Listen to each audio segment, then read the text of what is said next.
Monsieur le Président, Mesdames les ministres, mes chers collègues, Henri Capitant, préfaçant le Code civil en 1936, expose que, je le cite, « le Code doit conserver les solides principes traditionnels sur lesquels est fondé le droit, tout en faisant place aux règles exigées par les besoins nouveaux de la vie juridique. » Et aujourd'hui, c'est ce que nous sommes amenés à faire en adaptant notre Code civil aux besoins nouveaux de la société.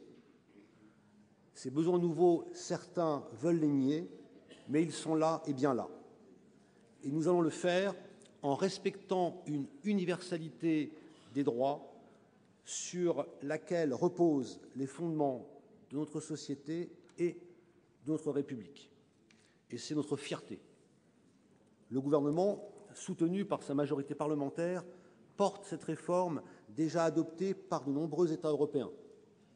Et les retours d'expérience dans ces pays démontrent, si besoin était, que l'ouverture du mariage et de l'adoption aux couples de personnes de même sexe n'a pas conduit à la disparition de la famille.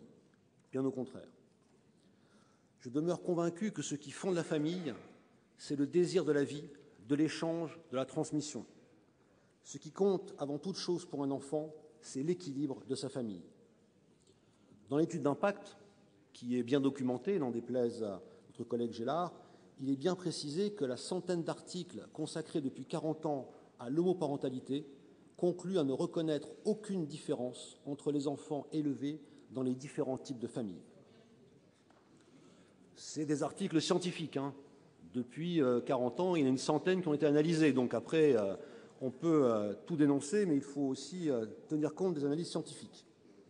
Mais le débat qui accompagne ce projet de loi est un débat intense. Un débat intense dans les hémicycles, un débat également intense dans l'opinion. Tout aussi intense que celui qui avait entouré l'adoption du PACS. Alors, analysons a posteriori le débat sur le PACS pour nous projeter dans l'avenir. On constate quoi? On constate que, depuis que le PACS a été adopté, ni les équilibres humains de notre société, ni ses valeurs n'ont été bouleversés. Pourtant, à l'époque, Madame Boutin, chef de file de l'opposition, était catégorique. Je la cite. « Le PACS enlève toute raison d'être juridique et sociale au mariage civil, il le tue par asphyxie. » Vous aurez d'ailleurs également observé que durant ces 14 ans, aucune initiative parlementaire ou gouvernementale n'a lancé la suppression de la loi adoptée à l'époque. Les grandes évolutions sociétales se sont toujours faites malgré les protestations, parfois virulentes. Il n'en demeure pas moins qu'elles sont toujours aujourd'hui dans notre droit. Et vous noterez au passage que celles et ceux qui défilaient en 1999 contre le PACS sont devenus aujourd'hui ses plus ardents défenseurs.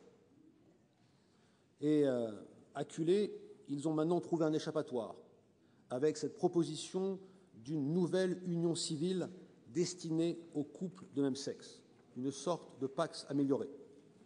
Mais il semble oublier que ce serait profondément discriminatoire et, à n'en pas douter, contraire à la Déclaration universelle des droits de l'homme.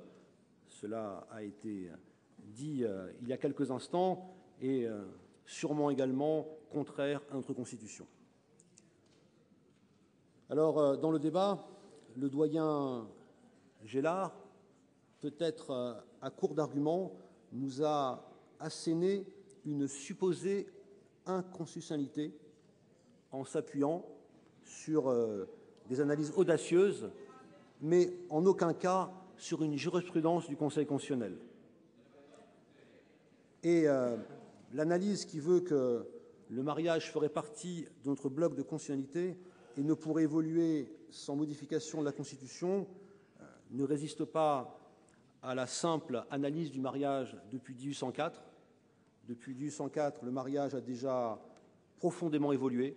Rappelez-vous, en 1804, la femme était soumise à la puissance maritale.